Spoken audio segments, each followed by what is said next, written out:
is Ganesh. I handle business development for DLP technology in the Indian market. And just a quick slide on what DLP is for those who have not heard the terminology. It's a semiconductor invented by Texas Instruments, manufactured by Texas Instruments. The bottom right, you see the chip, which is actually having millions of particle mirrors, which finds its place in projectors of all types. It could be a pico display like in a cell phone, or it could be a corporate or a classroom or a cinema hall. And the gentleman's photo on the top right holding an Oscar, we were awarded an Oscar for technology contribution in digitizing cinema theaters this year in January by the Academy Awards. The gentleman's name is Dr. Larry Hornbeck. He invented the DLP technology 25 plus years ago, and he still works for the DLP group. So DLP gets used, the chip itself gets used in projectors, which finds its place in a lot of classroom projectors.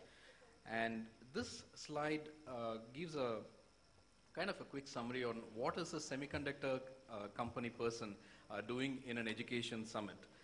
This is actually a nice chart on the kind of technology spend which is happening globally in the classrooms, in the K-12 education system. Nearly $15 billion worth of hardware was purchased last year globally, and close to 2/3 of that went into personal computers. It might have been not only for the classroom level, but at the school level as well. But if I scroll down to the bottom line, 5 million classroom displays were purchased in 2014. And invariably, these displays are projectors. And that's the reason why I'm here, to share some latest updates from the DLP side, and also learn from the audience here in terms of what improvements we could make. And a couple of more slides on data. This is how the 41 million classrooms globally stack up. If you look at the penetration of interactive displays, it's a slightly higher form of simple displays. That's 60% of North American schools have some form of an interactive display, and UK has almost every class has an interactive display in their classrooms. And if you go to the right, which is in Asia, we're talking about a 15% penetration, and it's in Asia where there are 18 million classrooms. China and India together contribute to 12 million out of the 18 million classrooms. And a last slide on the data part of it. So this is how it breaks up at the country level and the penetration level as well. If you see the left, that is UK with 0.6 million classrooms have virtually all classrooms equipped with an interactive display. And if you 3, 4, 5 countries later, it's USA, which is like 3.4 million classrooms with a 60% penetration, and expected to kind of go to a 70%. And if you scroll down further, it's China with 6 million classrooms with current penetration of 36%, and expected to touch 75. And if you come towards the end, whenever I see this data, I kind of feel, why are we in the end in terms of penetration levels? So we are talking about current future source from where I've taken this data, puts it at 5% penetration of interactive displays today, and expected to go to 10% in the next 3-4 years. So anyone who is having an interactive display, needless to say, is sharing some form of a multimedia content on that particular display to interact and use it as a teaching aid with the students. And getting to the Indian scenario, I kind of broadly split these into how interactive displays or ICT has got into government schools and private schools.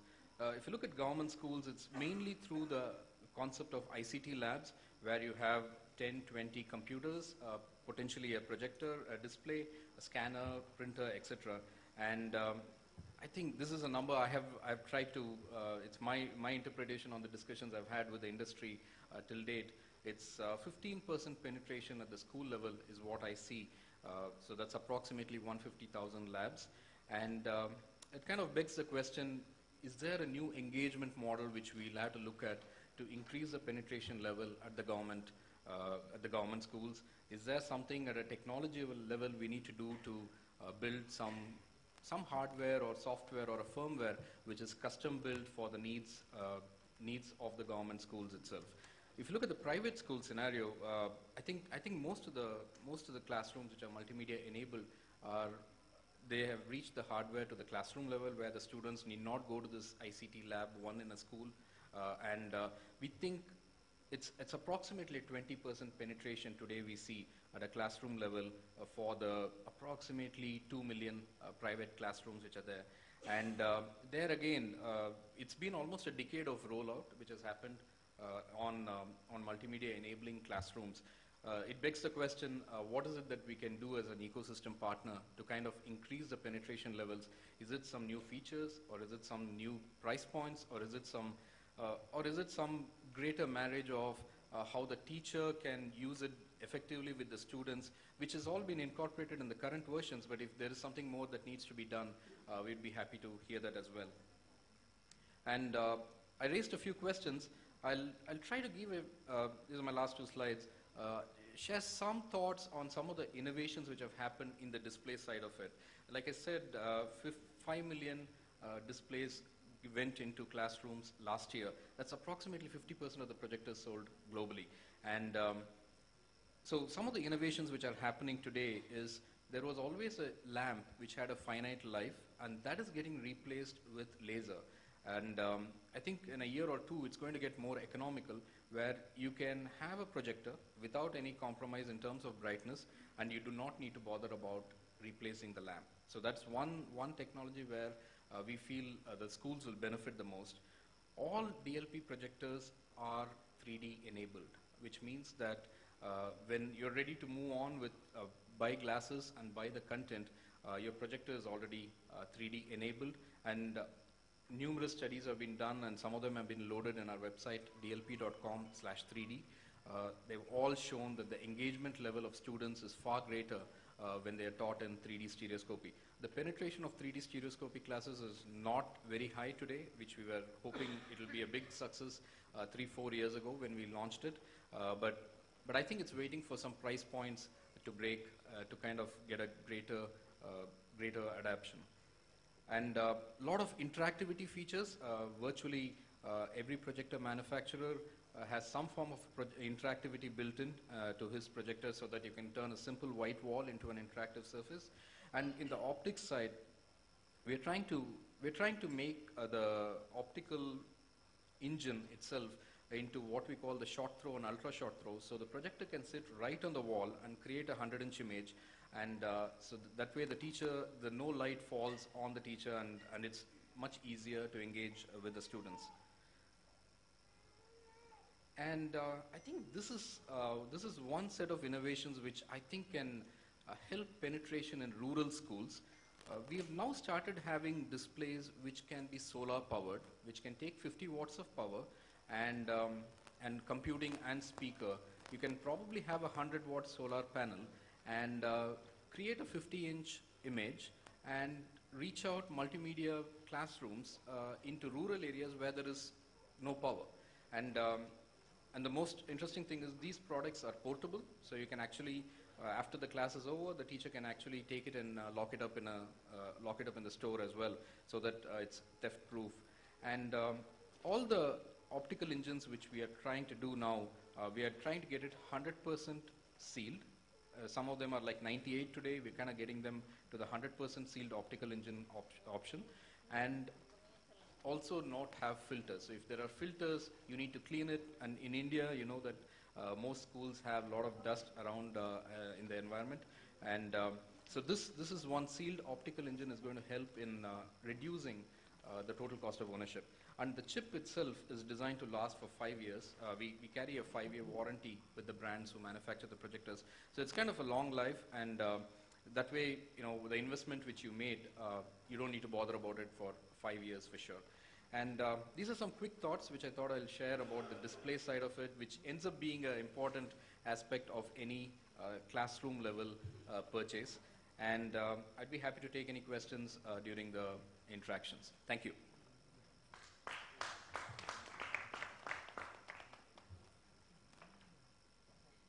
Thank you so much, sir. Now, I would like to call upon on stage Mr. Gautam Garudia, CEO Comsir. A huge round of applause, please.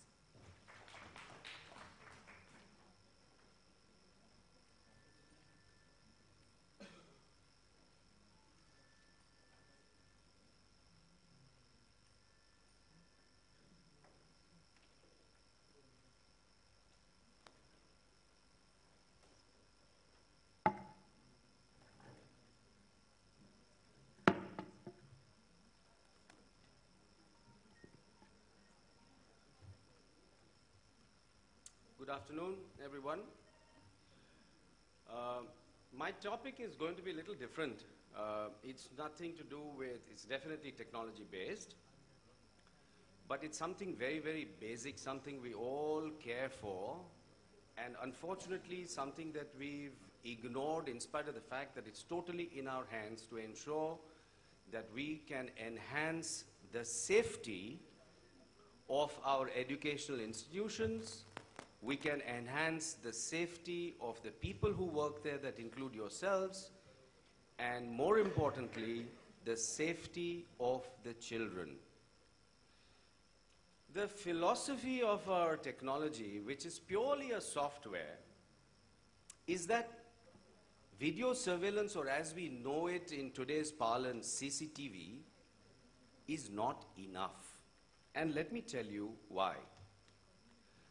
For those of you who are aware of or who've been following the recent cases that have been taking place in our country,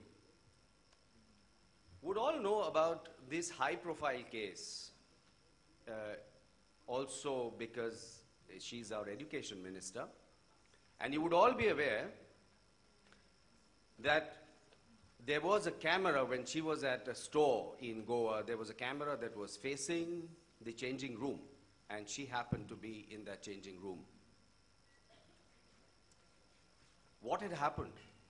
When the police investigated the case, the camera itself was not at fault.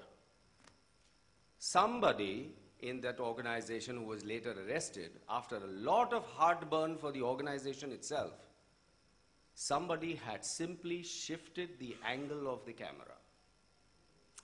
And guess what? As you can see from the slide, the management was held responsible because the management paid no attention to the fact that you should monitor video surveillance on a daily basis. If you do not monitor video surveillance, if you do not monitor what's happening in CCTV, there are going to be problems that will occur, and I leave it to you to wonder who's going to be held responsible. So take a look at some more cases. This is another high-profile case, the Petroleum Ministry case in Delhi. In this case, the camera operator was hand in glove with the people who were stealing information from the ministry. So guess what happened was, they paid the guy, the man switched off the cameras every time they were wanting to steal the documents. This guy's photocopied the documents, the cameras went on again, and nobody knew. So, is CCTV enough? This is a case in Mumbai, a police station, I think it happened about 45 days ago, a police station, where one inspector killed another inspector, and the inspector's cabin had a camera outside his cabin. When they went to find out the footage, they realized, as is very common, that the camera was not working. Let's go to Bangalore. 2-3 weeks ago, again, child molestation case. I think this kid was 3 years of age. Who got arrested? Headmistress arrested in case of 3-year-old child sexual abuse case. The police said that the school had not checked with the police about the record of the guard, a mandatory requirement introduced last year. Now, this has nothing to do with CCTV, but the next slides will show you. But the point is that the technology that we have developed will also let you do these kind of things very easily in terms of creating guard lists and checking the background and so on and so forth. 6-year-old girl raped twice by teacher on school campus. Serial offender. The second, he is believed to have raped her in the boys' toilet. The second rape was committed in the same school the next day, following week. What does that mean? It means that in spite of the fact that these schools had CCTV cameras, these instances continued to occur. Skating teacher arrested for 6-year-old girl's rape in Bangalore school.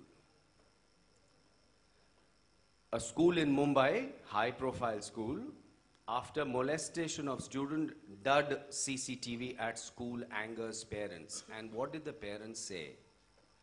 We want footage checked every day. So there were 60 or 70 cameras there.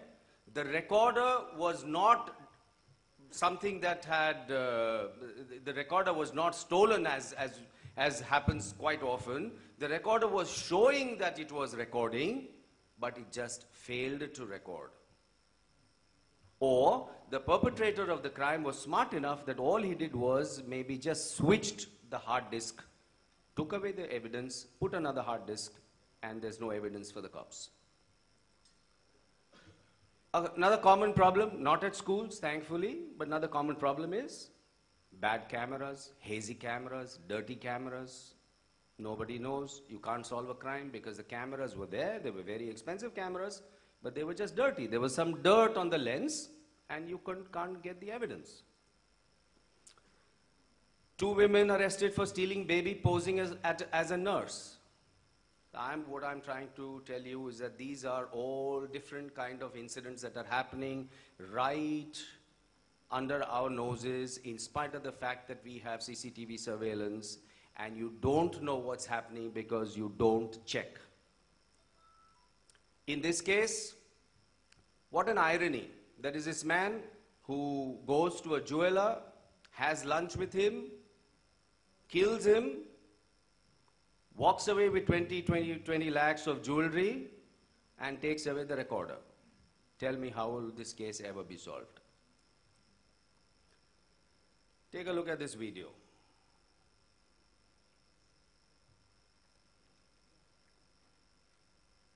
I'm sorry, this could be happening at any school. This is a school in China, but this could be happening at any school. And often if you've seen, the child, when the child is small, the child doesn't realize what's happened to him or her.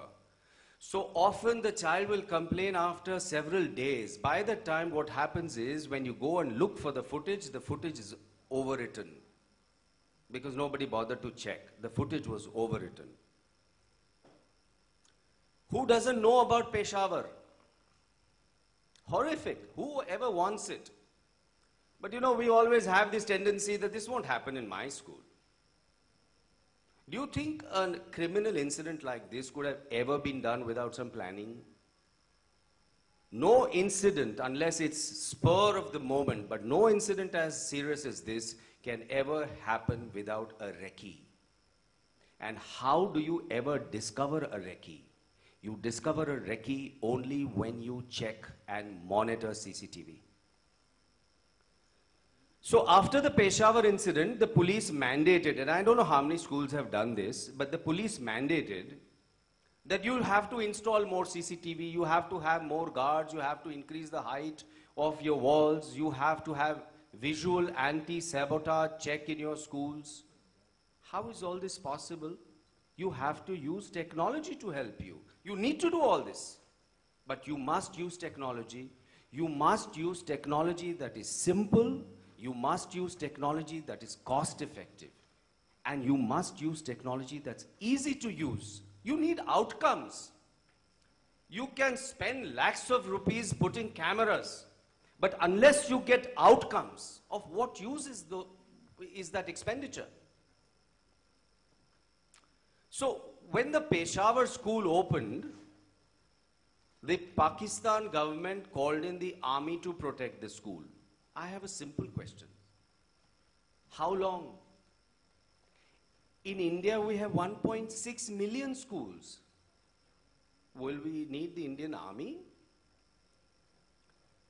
In Paris, after the attack in Paris, 10,000 police officers were deputed to take care of just 700 Jewish schools. What about the rest of them? And how long can the police do this job? In Maharashtra, we are soon going to be faced with an Internal Security Act that says in the coming days, malls, temples, schools, even private buildings will need to be responsible for their own security. The whole idea is to make stakeholders accountable. Everybody needs to come together. We are living in dangerous times. Everybody needs to come together to help the law enforcement, to help you. So moral of the story is that CCTV by itself is not enough. It's a very, very important part of your safety. But by itself, it's not enough. So you need to do three things. One, monitor it daily as a standard operating procedure. You have to do it. Create a backup of CCTV in the cloud, on another computer, so that in case you have a fire in your school, you have an attack in your school, you have a theft in your school, and if somebody runs away with your recorder, you will always have evidence. And in the case of an incident, a criminal incident especially, you should be able to report that incident in a standardized format using PowerPoint. So the question is, why doesn't anybody review CCTV? Because it's too cumbersome to do so. I agree with you, it's very difficult to review CCTV. I can dare say that is there anybody here who's from the education, everybody here is from schools and universities, is there anybody who doesn't have CCTV cameras? There's not a single hand that's going up, so everybody's got CCTV cameras. Is there anybody here who actually reviews CCTV as a standard operating procedure day in, day out, day in, day out? I can't even see that. Thank you for being honest. That's why we will help you. So why don't you check CCTV? Because if you've got 30, 40 cameras, how do you check 30, 40 cameras, 24 hours of those cameras? It's impossible, humanly impossible. You can have a command and control center, you can have a few people sitting in a room watching your CCTV, but I can tell you that that is not effective, because research shows that people who are watching CCTV live, in 19 minutes, they become 22% blind, and in 44 minutes, they become 95% blind. And guess why? Because it's monotonous. It's not watching a Salman Khan film. It's monotonous, it's boring. So, what if you could, instead of wasting 24 hours, what if you could see 24 hours of video in maybe as little as 1 hour a day? Then you would have no reason to avoid this very, very important part of within your organization, which not only enhances your safety, but it also enhances your processes. Also enhances things like, is there copying going on, cheating going on? Are your guards actually on duty? Are they sleeping? Are they smoking? Are they actually at the gate where they are supposed to be? I have come across cases when I talk to people where a guard has been found somewhere behind in the school premises smoking. Today he is smoking. Tomorrow he starts giving cigarettes to your children. Day after he starts selling them. He realizes, oh, this is a good way to make money. And guess what? Now he starts selling drugs. Now, instead of that, if you've got the standard operating procedure to check, within those 24 hours, you spend just 1 hour a day, and if you break it up into several slots a day, you'll be spending 10, 20 minutes per slot. And when you spend those 10, 20 minutes per slot, you'll begin to observe things. You'll begin to observe things like, hey, why is that little Sasha being led on the laboratory floor, on the 10th floor? She shouldn't be here. She shouldn't be here. But somebody is taking it there. No camera in the world will ever be able to tell you or raise an alert or an alarm and say, that guy is her father or is her brother. It's okay for him to be there. You have to take care of it yourself. Another problem is non-standard signage. See various kinds of signs, completely non-standard. Now instead of that, suppose you have a common signage that gives out a very, very powerful message. This message is, we check CCTV every day. It's not just about the fact that we've got CCTV, we check it every day. A potential perpetrator is going to be extremely, extremely careful when he knows that you are checking. You are a lot more responsible for your organization. Once you start documenting your incidents, the software will start even giving you intelligence. It starts telling you what kind of incidents are taking place at your schools. So, in conclusion, all I want to say is that without changing your cameras, we are not a company that will give you the hardware. The hardware already exists with you. The computers already exist with you.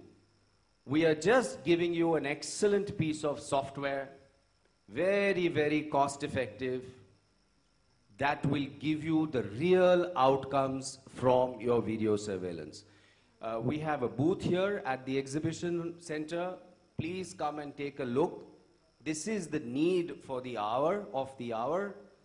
Let's work together to have a safer society, because together we can achieve the common goal of crime and loss prevention. It's a common goal. There is no competition in schools here. Everybody wants to have safe schools or safe, a safer society, and this is possible collectively. Thank you very much for your time, and I hope to meet you at the booth and answer your questions. Thank you. Thank you so much, sir. It was really an eye-opener. And now I will request Mr. Gaurav Singh, Country Head Solution Division Tech Smart, to come on the stage and give his presentation.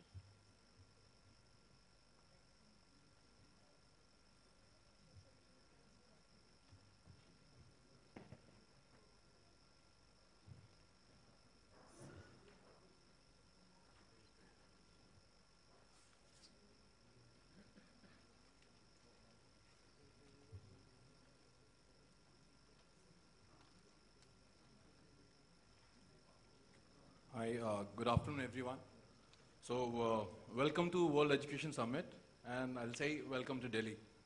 So, since morning, I'm watching a lot of videos on YouTube, and then, seen so many presentations, Mr. Gautam, Mr. Ganesh. So, everybody's saying, we will going to talk something different, but on a basic level. So, my pitch is also same. We will be also talking something different on a basic level. So problem is, I'll take a day-to-day life example. For any backup, we started buying DVDs from CD, then DVD, then pen drives. For pen drives backup, then hard disk. Now for hard drives backup, Amazon Cloud. So how much we can do? So as an organization from TechSmart, we feel certain cross-checks, if we put in at the right place, right time, we can avoid multiple duplication of backups. For example, Indian government, especially I've seen many places in Delhi and UP, ये area CCTV के under है. It's a yellow box without camera, but people are cautious because there's a cross check in that particular area. So what we are doing is, as an organization, we are working on technology for many defense agencies and government organization for security and safety parameters. And we realized in last 3 years that we need to inculcate and incorporate these technology for school and small children also. So what I will request all of you, give me another 4.5 minutes for this video, where we have invested a lot of time to cover what all module offering we are doing. So we feel whatever the video will cover it, for this, for doing this, all the activities, you are supposed to talk at minimum 20 vendors. So what we are saying is, for rather managing 20 vendors, give us this task, And we have this offering on cloud or maybe on-premise. So when I'm saying on cloud means we may help you on a monthly basis agreement or maybe a year contract. Can you play the video? Parents are an anxious lot, and so am I. A continuous quest to get my child the best of studies and ambience saw me jump from one school to another for a good stretch of time. Apart from the academic results, what worried me most was the unawareness of my child's activities in the school and different finer aspects of his progress. His safety was another big concern which clouded my mind. But then, as luck would have it, thanks to a friend, I stumbled upon Tech Smart Solutions of Securi, a world-leading organisation in electronic security and solution verticals, and all my doubts vanished. A veritable compendium of varied applications coupled with Android and iOS-enabled accessibility on smartphones, Tech Smart Solutions is a complete panacea for every parent's worries. I was surprised with a complete dose of satisfaction when I came to know that through this program, parents can track their child in school bus or in school. Not only the SMS notification alert is sent to the assigned mobile phone before the bus reaches the bus stop, but also when the child boards or deboards from the bus or enters or leaves the classroom. Moreover, now I feel I'm always near to my child because now I can know his daily activities through web access, even on my mobile phone app. So a regular knowledge of his attendance records, grades, timetable, different assignments, day-to-day progress in the class makes me empowered as a parent. I can correct him or guide him if he's faltering somewhere or lacking in efforts. Now I don't have to wait for the intermittent parents-teacher meeting to find out the progress of my child. Also, my child doesn't have to carry money to the school, as the school management now has a cashless facility, namely e-wallet in the system. So through the e-wallet, my child can buy anything from the canteen, bookshop, uniform shop, etc. And even I can pay my child's school fee and other expenses through this facility. I can keep the cash in my school e-wallet. And as per the requirement, the ascertained amount gets deducted from the deposited amount and the required payment is made. What's more, it was an absolutely satisfying experience when I visited my child's school. Once inside the premises, I realised that the school was far ahead of my expectations as far as facilities were concerned. The entire school area is enveloped with Wi-Fi, and for optimum security, CCTV cameras are installed everywhere, which made me feel adequately secure about my child. Then, during a discussion with the members of the school management, I came to know that my child's school happens to be a complete smart school, where digital smart ID is provided to every student, which has unique features like SOS buttons that can be pressed by the student in case of bullying or any other emergency, and the help is extended to him immediately. A student can talk to his near and dear ones on 3 predefined numbers through the digital smart iCard facility.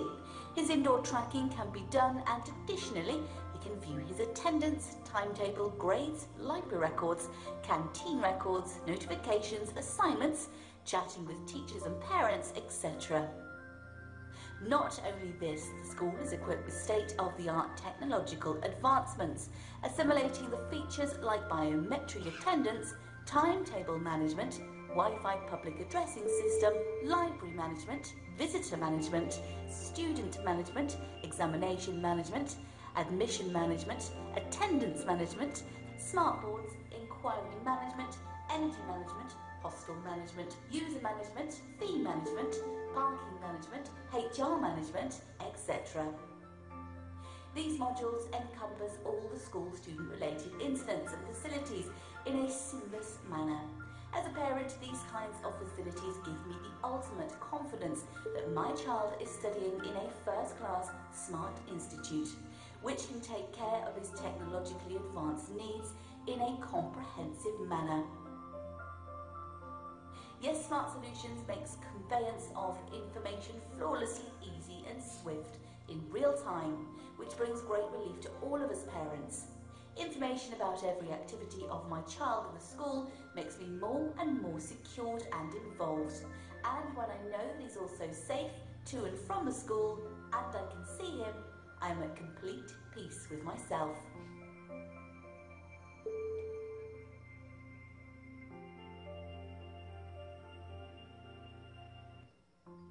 So this is what we are talking about.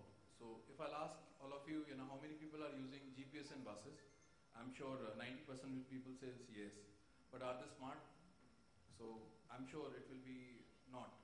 So what is happening is the way Uber cab or Ola cab had revolutionized our day-to-day life is we can track where's the cab. Same way, if a parent missed the bus, they can track which location.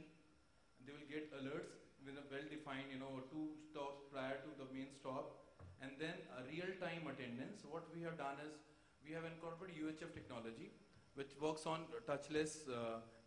Student is not supposed to touch anything. The moment he will enter into the bus, automatically the attendance will get marked. Same way, we feel 9 to 12, people are, the kids are in very intelligent mode. They play around with the digital cards and all the stuff. So we have done a biometric solution for 9 to 12 class standard and integrated the attendance mechanism for 9 to 12 and till 8th standard only on UHF. So that, the BOM cost should not high for the school. Second, what we are talking about is the digital iCard.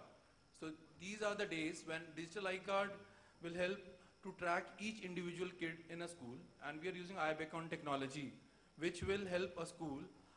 It will be on a geofencing based. You will get an alert if somebody is at an odd location. And last small example is I'll use the washroom. For small kids, what is happening after 3 o'clock, if any physical movement is happening, we have integrated our sensors with the technology, you will get an alert. So now, whatever I'll talk, most of the time I got a comment, not compliment. Gaurav, you're talking like Spielberg. This is not possible in India. So what we are saying is why we are able to do this is CCTV and company called Secure Eye. It's a multi-million-dollar company in Hong Kong. We are selling technology from Aegis. It's our own hard solution team. The problem in current market is people are only developing software and few people are hardware. So we have integrated the both solution together. So this is what we are doing. I'll request all of you, please visit our the stall so that we can spend more time. Thank you.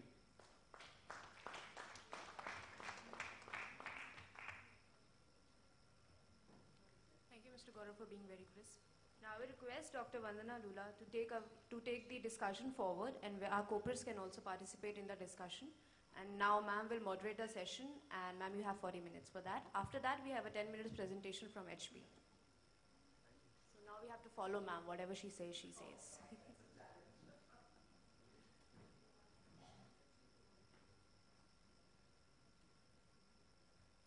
A very good afternoon to one and all.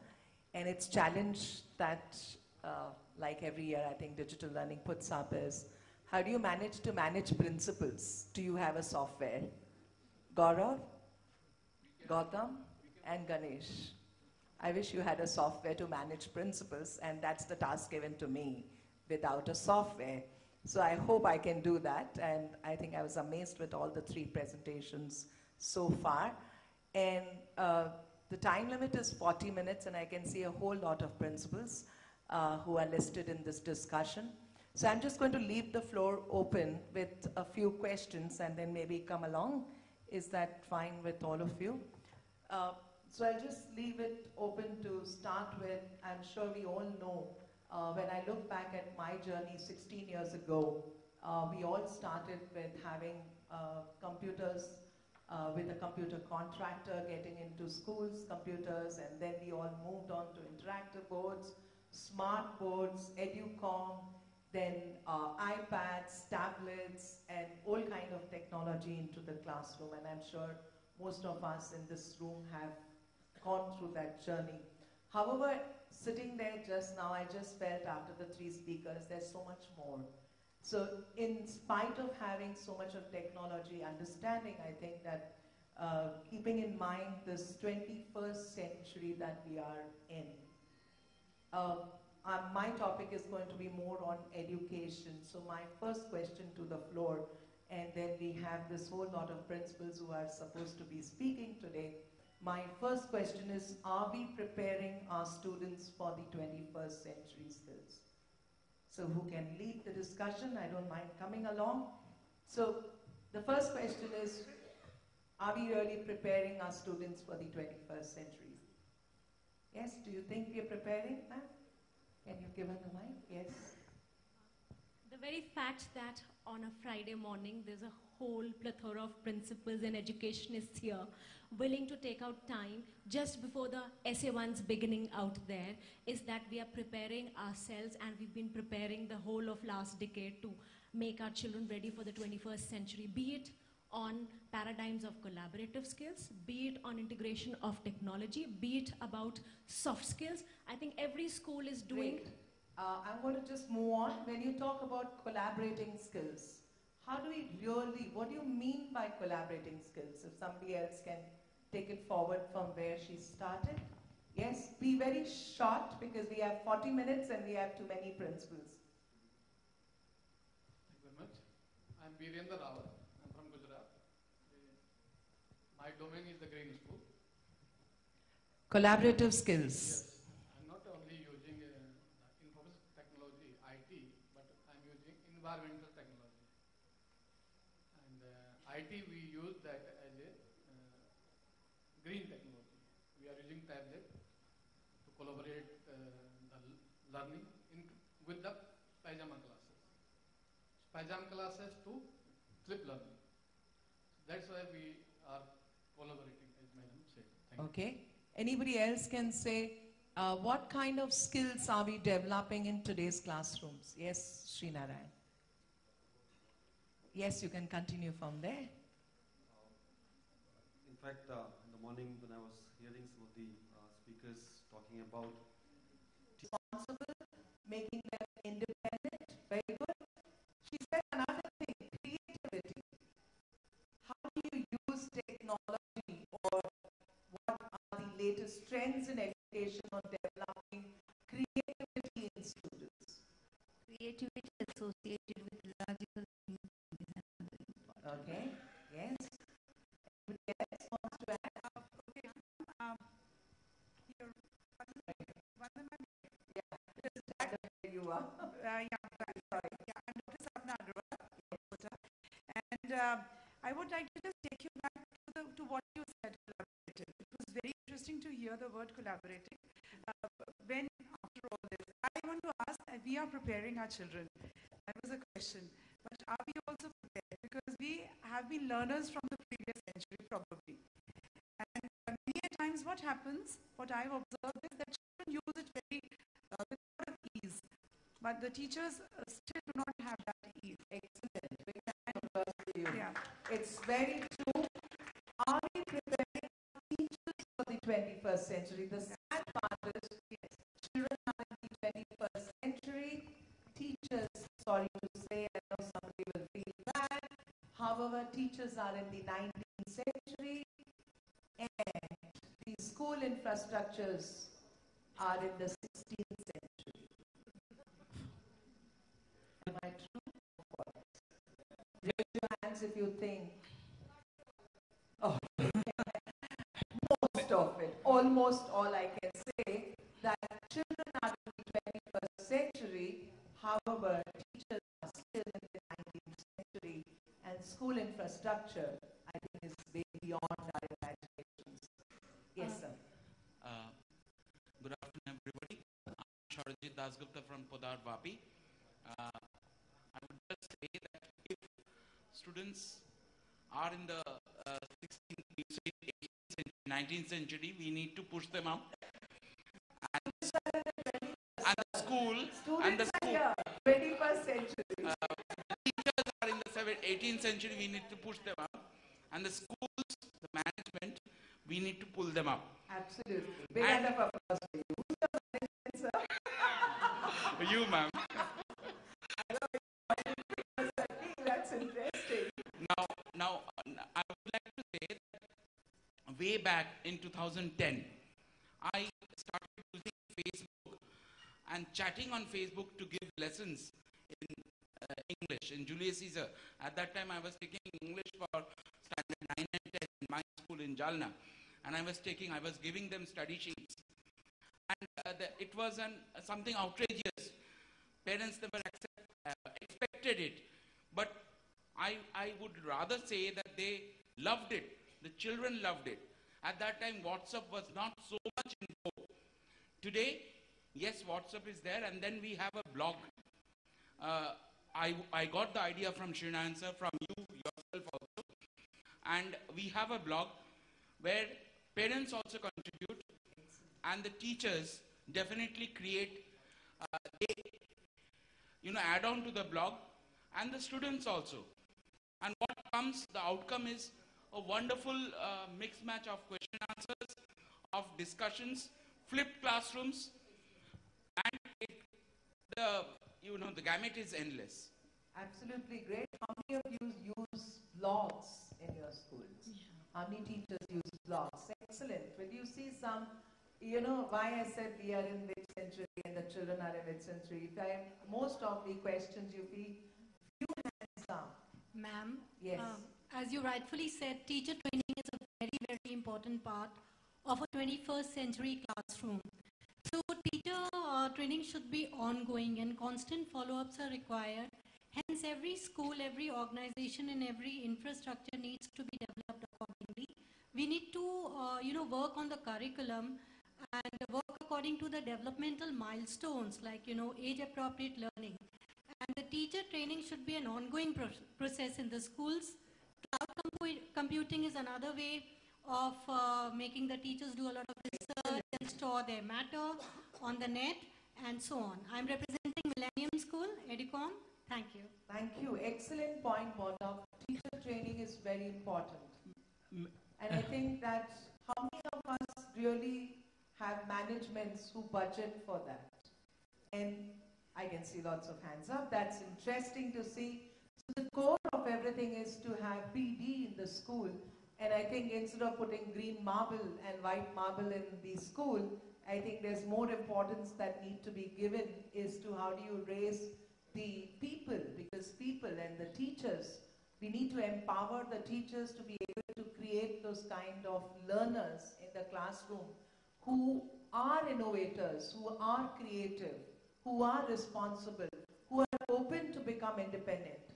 Are we really catering to that? And that's very nice to hear that PD, of course, is the most important factor that supports any school education or anything that we want to innovate and want to bring in. She talked about cloud computing, which is very, very interesting. How many of you... Ma'am, can I say something? Yes, sure. Yes. With reference to WhatsApp, recently we have developed a number 999807735. This is 100 principal group in every region. If you give a missed call on this number, you will be adjacent. You will be in collaboration of our principal group 100 principal, where you can share everything, all best practices. The number is 999807735. You just click on it, and within 1 hour you will connect it with all that region principal only. Recently we have developed for Jaipur, from Madhya Pradesh, from Gujarat. Excellent. Your number? 999807735. It's 100 principal group. Once you SMS on this number, you will be collaborate with that region principal. 100 principal at least you will be collaborate on that group only. But strictly the discipline is there. You don't have to send the everyday forwarding message, other message. Only you have to share with best practices. 100 principal. 999. So there is a WhatsApp for principals to share some good work that you're doing. However, he clearly says no jokes, no forwarding message, no wishes to each other. Happy Friendship Day, happy good morning, and all that. I think we need to get over it. 99980777355. Okay. Yes. Okay, thank you, sir, for that great sharing. That's why I said good practices in this room itself. Yes, sir.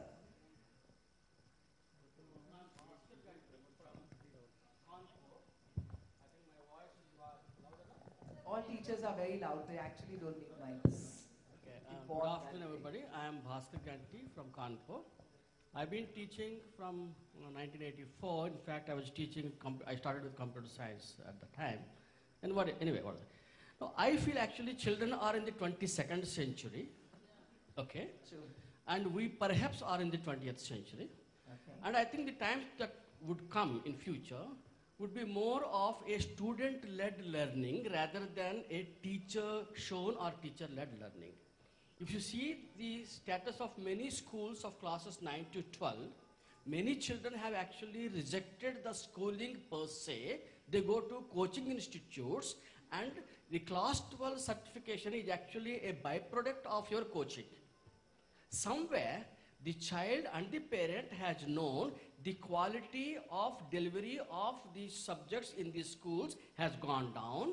So they are very good as consumers. They know exactly the certificates to be got from the schools, but the learning is actually taking place in the coaching institutes. Okay, that's, Okay? that's Now, one thought processes. However, we are still on the point on latest trends in education, something more innovative, something more creative. Yes, ma'am. Can I? Good afternoon, everyone. My name is Kashmira Jaiswal, and I represent Navrachna School, Sama from Baroda. Talking about creativity and preparing teachers to be of 21st century, there are certain practices followed in our school which help the teachers rise to the occasion. There's an activity every 15 days which is called the bubbling cauldron, where every teacher is allowed to express her new ideas and creative thought. Bubbling cauldron. Wow. Bubbling Like that. cauldron. So, Okay. bubbling.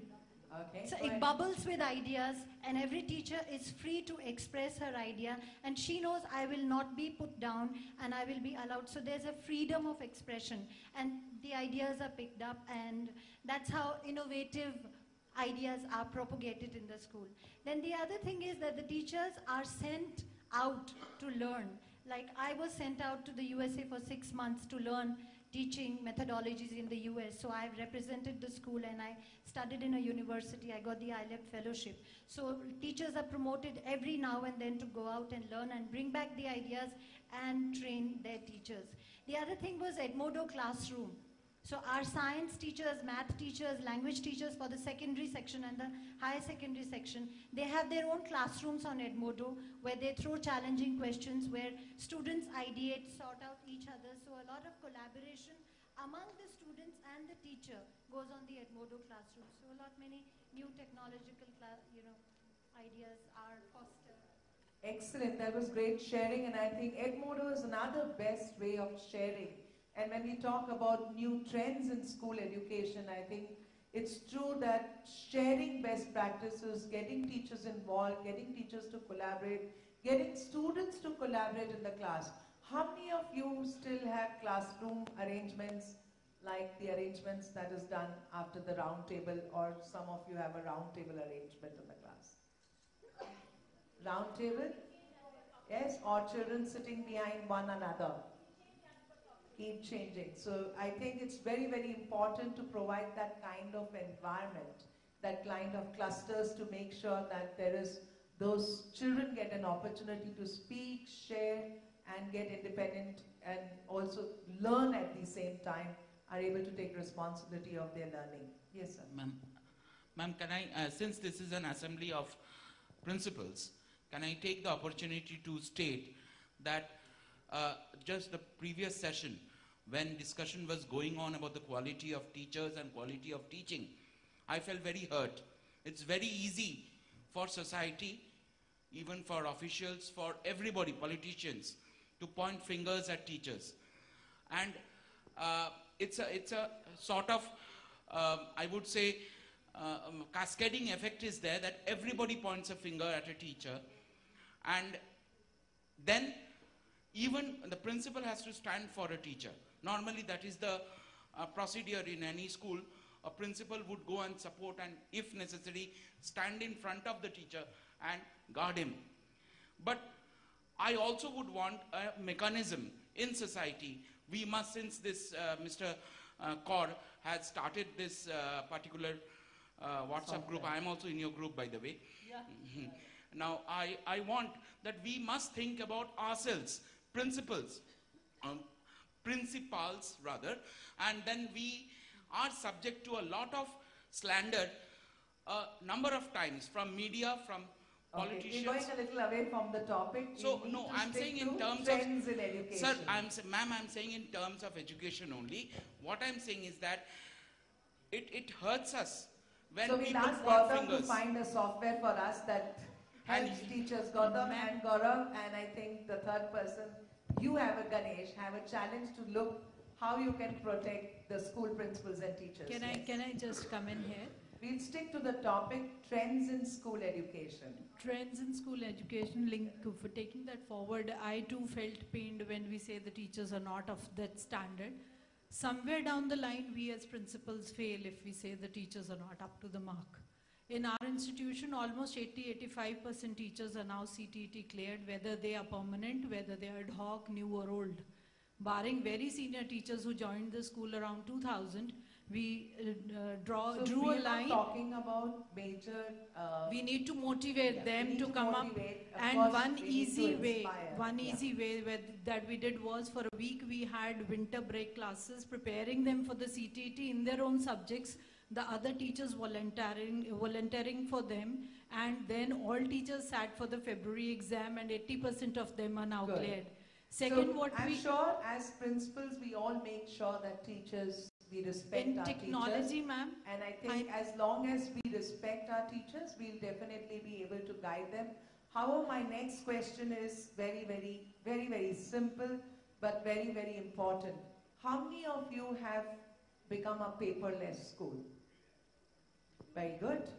So, to an extent, we'd like you to talk about how you use technology to save the environment. Are we really using technology? I'm saying that how do we really get on to, yes sir, if you can share.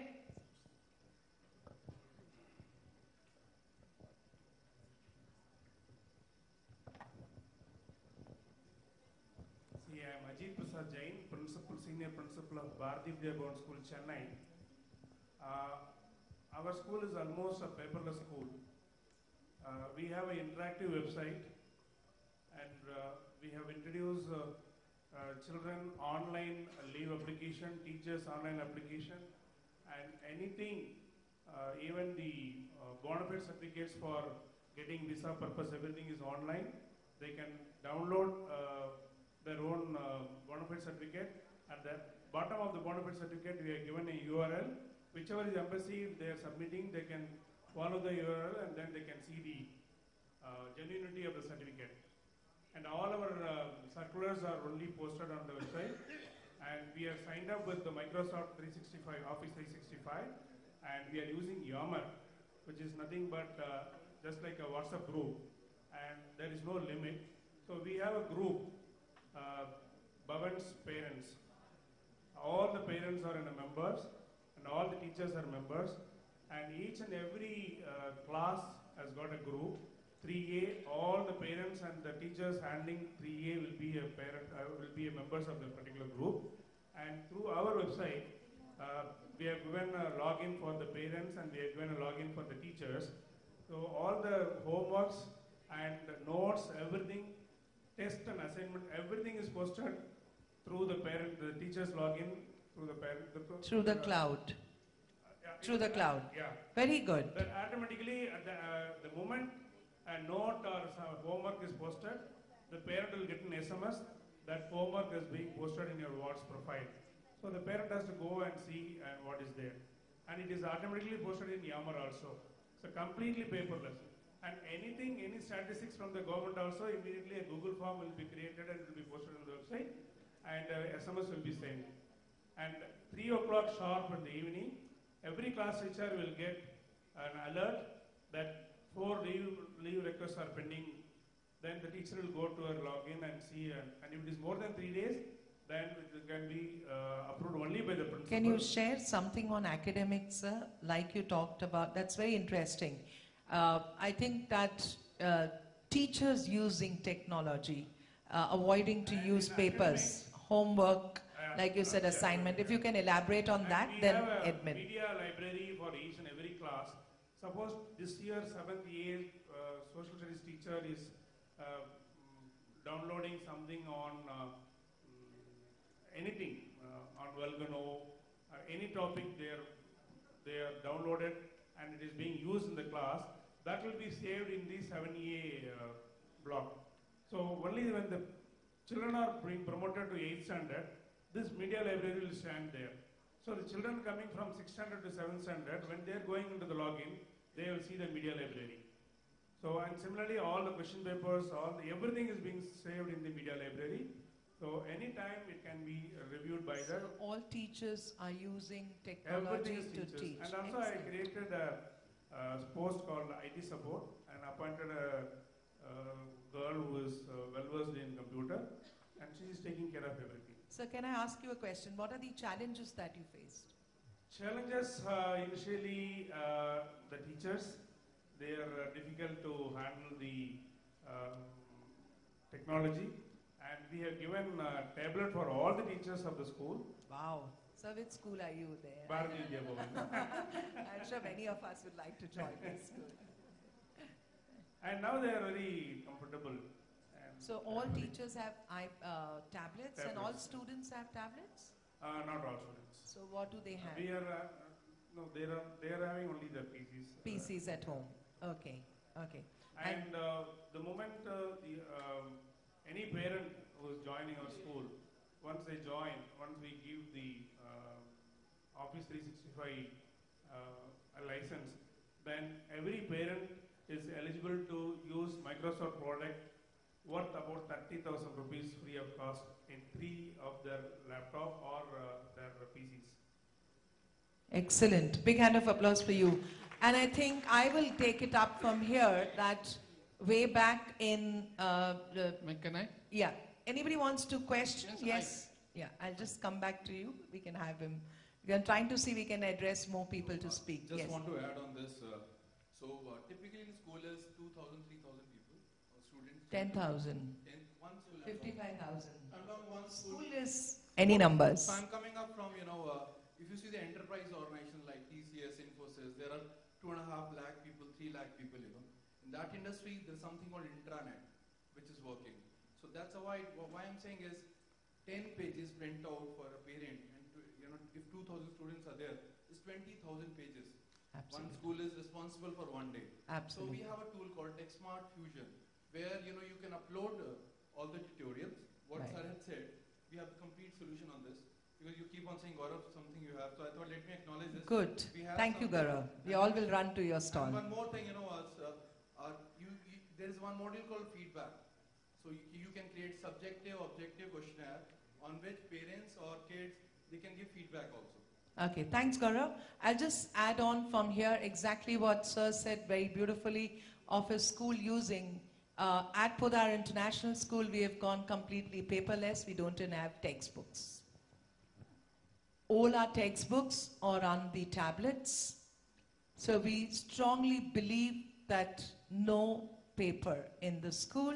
However, we have notebooks which remain in the classroom to avoid heavy bags. So we use a program, we have tied up with Cambridge Learn from Cambridge University Press. All textbooks are on the tablet. We have a learning management system through which all the teachers teach using those tablets. Every teacher has a tablet or an iPad, and everything that they teach goes on to every student's tablet.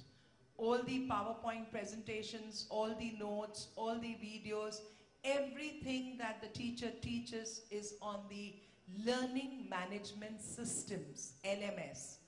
Also, I'd like to add here that we have our tests and exams. We have saved n number of paper. Like he rightly said, we have more than 2,000 students.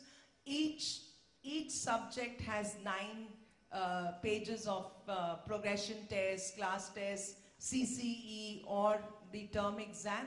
Everything is conducted on the tablet, all the question papers.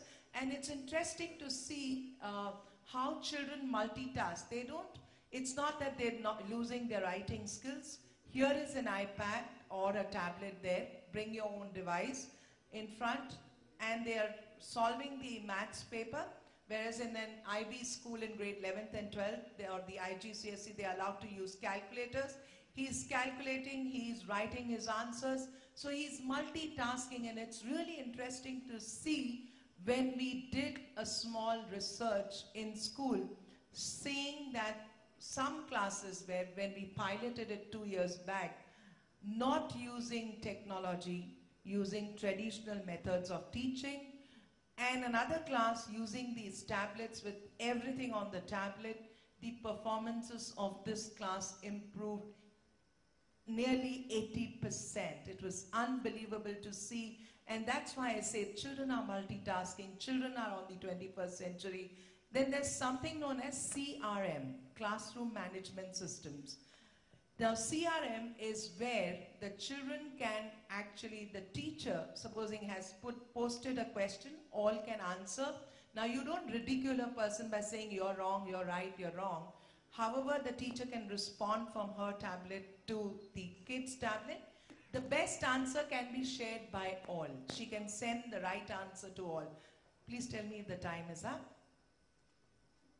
Okay, so it's really interesting to see that how this technology, so CRM is where the teacher controls all these students using her own tablet, and she can actually answer any question in the class, and she can also share the best piece of work with the rest of the class. So I think definitely all of us are somewhere where new trends in education is concerned, whether it's WhatsApp, it's EduCom, or it's interactive boards, or it is some kind of a software. However, there is this long, long, long journey ahead of us. Like I said in the beginning, though for last 15 years, I feel, wow, I started my journey early and I've done a lot. Every day when I see something new, I said, oh God, it's back to zero. We need to learn. So we can get more and more support using technology, and I must say it has saved a lot of time of the teacher and the student. There's feedback. Even when they're doing the test, believe me, then the LMS system has the 4 answers for all their tests. So after they finish solving the problem, the children have A, B, C, D, so they press on the B, supposing, and the end of the test, they get their feedback. They get their marks immediately. So it's a wonderful program to be digital, and I think that technology is moving fast. However, we need to move faster, and we need to see that we progress ahead of students. Yes, last word, if somebody has 2 minutes, one word. What we need is digital leadership. Digital leadership, very good. One more word. One word. 1 minute. One word. 1 minute. Give her the mic. It's all about because I've been warned by the, and then we'll come back to you. That's okay. I want everybody's permission. One word. Is it working? Anyway.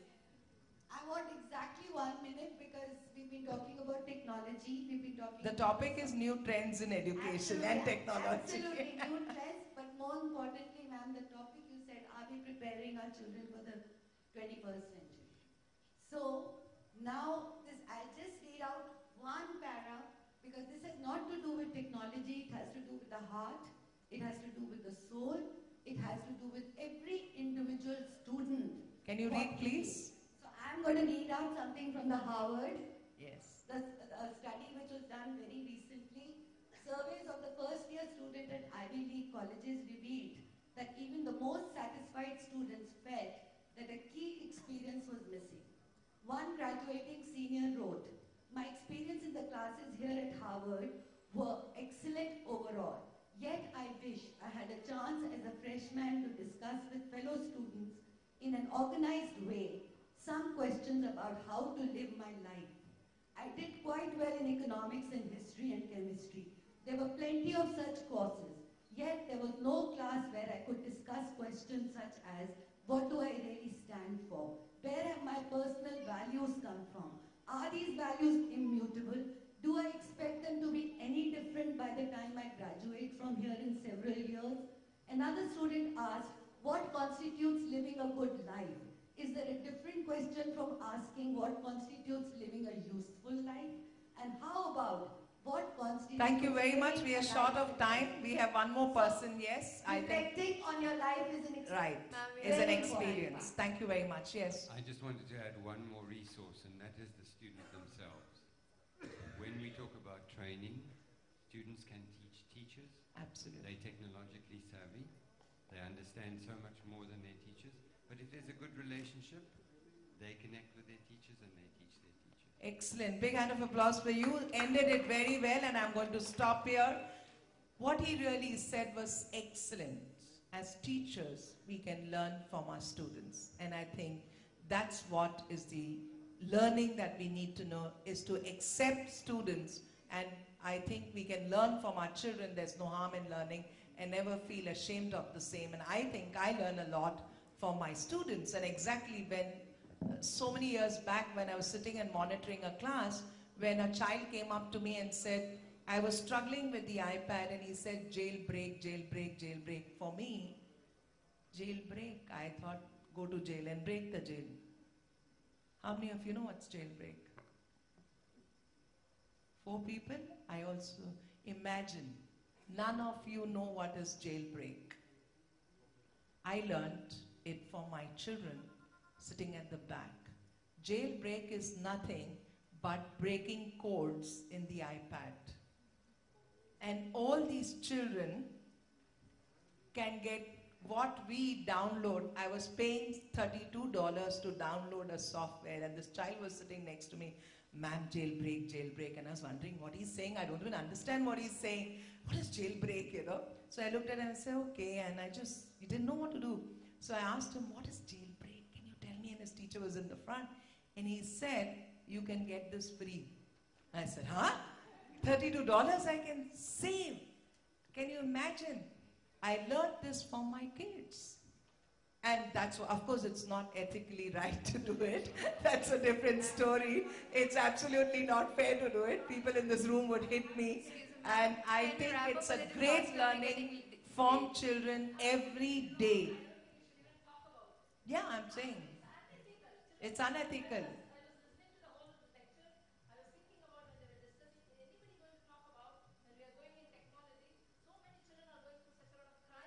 Yes, yes. Misuse of technology. Let's Thank you save very the much, words and for I our think we coming can session. further discuss this over lunch. Thank you very much. Thanks, ma'am. And we will end, and I think the... We are short of time, ma'am. Thank you, Dr. Vandana. Now I would request Mr. Manikanda Nair, Director, Business Development, Printing and Personal Systems, HP India, to come on stage and give away his presentation. This is the last presentation before lunch, so bear for 10 minutes.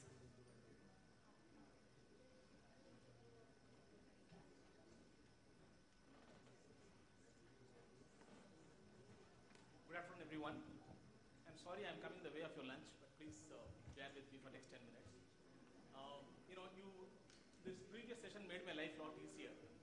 They talked about almost all the points that I wanted to cover. So before we get on to the presentation, let me acknowledge the fact that my teachers definitely knew more than what I knew at that point in time.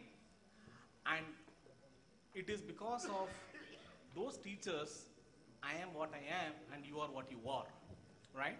So let's not ignore this fact. And I want to take this opportunity to bow to the entire teacher fraternity out here as a matter of respect. Thanks. Here we go. How do I, yeah. So, this is about the new style of IT that's disrupting the education. When I say disrupting, it's positively disrupting. The cloud, there's mobility, there's big data, there is security. We talked almost all of that in the trends, the discussion that we had. So it is impacting the curriculum, the pedagogy, and the assessment, right? This is happening world over, right? So keeping this disruptive trend in mind, HP has evolved a clear vision for the education industry, which talks about total access combined with true learning can only deliver meaningful outcomes. It cannot be either of the two. It just can't say that I've given away the tablets and hence I'm done. No, it only addresses the access and it does not deliver the true learning. So let's talk about what is true learning. You know, so this, you must have heard of this Bloom's taxonomy, which talks about the passive learning and active learning. Just remembering and understanding continues to be passive learning. What is important is applying, analyzing, and doing things around it or creating things around it is what the active learning is all about. So, you know, exactly the discussion was around the trends in education. I'm so happy that I'm coming exactly after the previous session that had finished recently. Some of the trends that we are seeing world over, you know, I'm capturing them here. So flipped classroom, somebody mentioned. So great that, you know, some of these schools have already adapted or adapting the flipped classroom. So this is happening world over. Gone are those days where the teacher, you know, talks with the chalk, you know, the chalk and talk methodology. Instead, the students have to learn the subjects previous night, come to the school and apply or analyze and discuss the topics in groups, you know. So which is what the flipped classroom is all about. MOOC is another trend, somehow did not get covered in the session. So this is a very big trend. Trust you me, India is the world's #2 in the MOOC adoption, right? So India is bang on. Of course, it has its own merits and demerits, right? It's efficient, but the continuity, the interruptions, you know, so somebody says, hi buddy, when he's on a MOOC, on a WhatsApp, so diversions, all that are a problem, right? Given this, there is another trend that is being witnessed world over is adaptive personalized learning. Somebody talked about, you know, LMS, learning management systems and things, which is absolutely great. So what is important is take the learnings from the LMS, the analytics or data that you get from the LMS, analyze which students are at what level. Obviously, in a class of 40 students, everybody is not going to be at the same threshold level. It's going to be, you know, the bell curve applies here also. There will be 10-20% of people who would be below par, 10, 20, 50, 40% who would be above par, and another 10-20% who would be below par, right? This is going to be a scenario. Why should the books be the same, right? So one size fits all is not what is the need of the hour. Look at this slide, as you can see. A guy, you know, will have a maths book of 43.1.4, whereas the student B will have a book called 41.0.2. The difficulty levels, the chapters, the contents are all different, depending on the levels at which they are in. So why do you need to cap the guy who is at par? Propel him, move him up, move him above par. People who are at already above par, give him more challenges, make him think more than what he knows already. That's what the adaptive personalized learning is all about. And HP has a full-fledged solution for encouraging or implementing this adaptive personalized learning, right?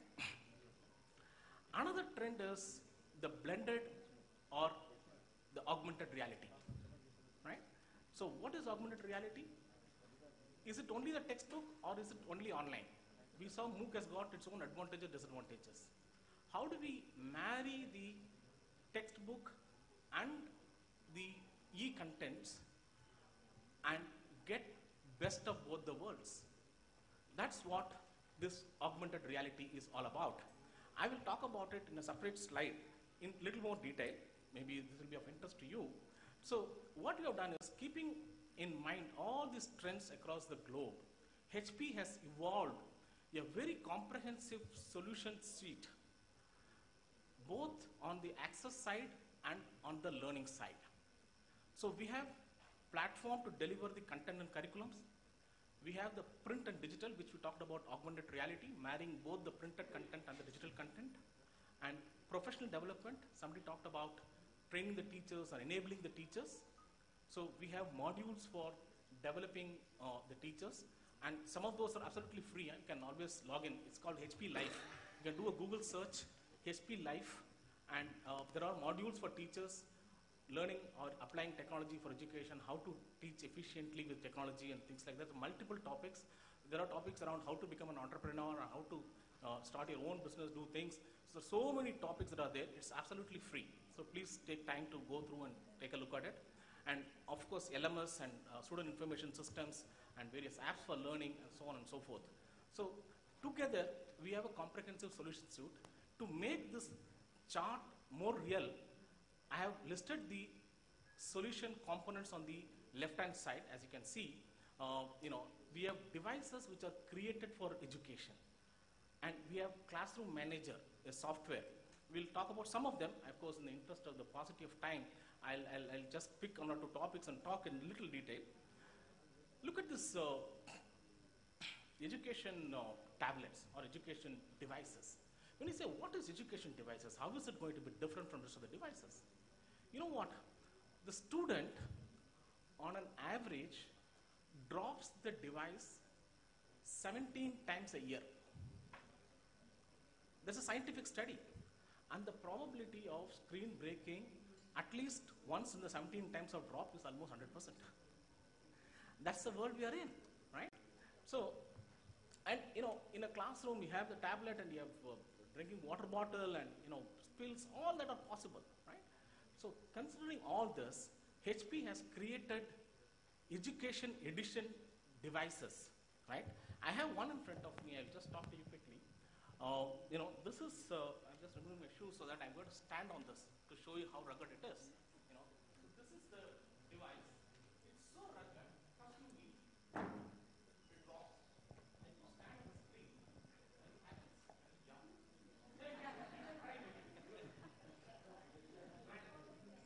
And we have built, stylus into it so that you can write. Somebody said they're writing on a paper and then doing it on a tablet. So we have created stylus, which is a pen-tip stylus, so which simulates the actual writing. And we have also built keyboards around it, which is a simple plug-and-play keyboard. It's not a Bluetooth, no pairing, nothing. It just plugs in and you start working on it. So the device need not be a pure or a simple content consumption device. It can become a content creation device also. Because as we said in the Bloom's taxonomy, creating is an important thing. So teaching is one and enabling the students to create content is another, right? So this is the Classroom Manager that we talked about. This is software. This preloaded, it's pre-built, it comes free. So you buy this tablet, you get all this software free. So the teacher can use it for comprehending. You can administer quizzes and tests, assessments. You can track keywords, keep control of the classroom as to what's happening. Encourage collaboration. Somebody talked about collaboration. She can create groups, without people physically relocating. They can sit wherever they are, and this person and this person are part of the group the teacher has created. They sit there in respective places. With the tablets and device in their hands, they can interact, exchange notes between their group members, right? So this is encouraging collaboration, and they can direct student attention. They can block the device, they can open the device, and so on and so forth. It's a huge set of features that it has got, and it also comes with some of these, software suites called Solution School Pack. It has a probe-based scientific learning. You can do experiments. You can connect a probe, put it on a water and boil, and plot a graph of time versus temperature. How does it raise and things like that. Yeah. So we have dictionaries built in, and if you have compute trace, it's a feature where if the device is lost, you can track where it is. You can remotely lock it, wipe it, and so on. Right? So here is what I talked about, the augmented reality. So this is a app which can connect with the printed book and take you to the cloud and bring the printed book alive. We are collaborating with various content partners in the world, and we have a very strong collaboration happening with CK12, and we have Hetal, who has come in from US, flown in exclusively for this event from CK12. He's just going to take a minute and show you, and these books are available in our stall. Please take time to come and take a look. Yeah. Hey guys, so I'm from ck12.org. It's a platform which is a free platform. It's a .org. So for all the principals in the earlier discussion, you save $32. We have districts in the US that save $200,000 using free digital text which are 100% digital, works on all platforms, and they saved that money in districts and they invested in technology in the classroom and bought Chromebooks. And so with HP, what we've done is we allow you to take this textbook wherever you are, on any device, on any platform, and then you have a link reader app where you can scan the page of an image and the associated video will play on your phone. And so it's blending the offline and the online world together in a very seamless experience. And everything we do on the platform is completely free for teachers. Again, it's ck12.org, and we'll be in the HP store. Thanks. Yeah, so we have a person from iProf. Please come on the stage, just have a face to the name, so they can relate to you when they're back in the stall. Good afternoon, everyone. I'm sure everyone is getting late for the lunch. And I think most of the points on the technology has been covered. So apart from what just been mentioned by CK12, apart from content, all those things which is to be integrated, the entire assessment lifecycle automation, starting from the child gets ready to go to school, the first thing the teachers do is mark attendance, assessment, test, all those things will be part of the iProf platform, which covers everything which is to be K-12 segment. Attendance, everything. Yeah. Right, thank you. Yeah, so I come to the end of my presentation. So we are going to be available at the HP stall. So we have put up a complete display of tablets. If you want to take more look on the recognized tablets and features, and also the CK12 books, you can collect some free samples of this, embedded or hybrid books. Please visit our stall, and there are going to be lucky draws also for people who visit our stall. Please. Just one more thing I forgot to mention, that all the HP tablets, those credits are providing to students and teachers for 2 years. If it is in working condition, they replace it with a new one. Yeah, thank you. Thank you so much, sir. Now I request Dr. Vanna to give away the mementos to our partners. So could I have our corporate speakers for the session on the stage? So Mr. Ganesh S. Ma'am, please.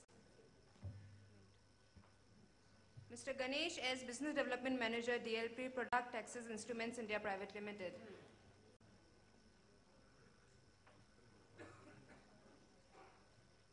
A huge round of applause for our partners. Mr. Gautam Garodia, CEO, ComSer.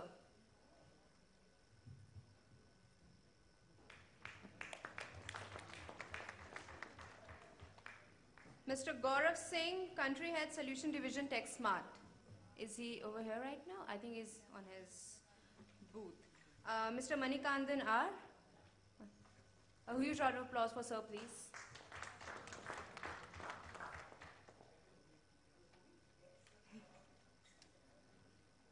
Now we shall be meeting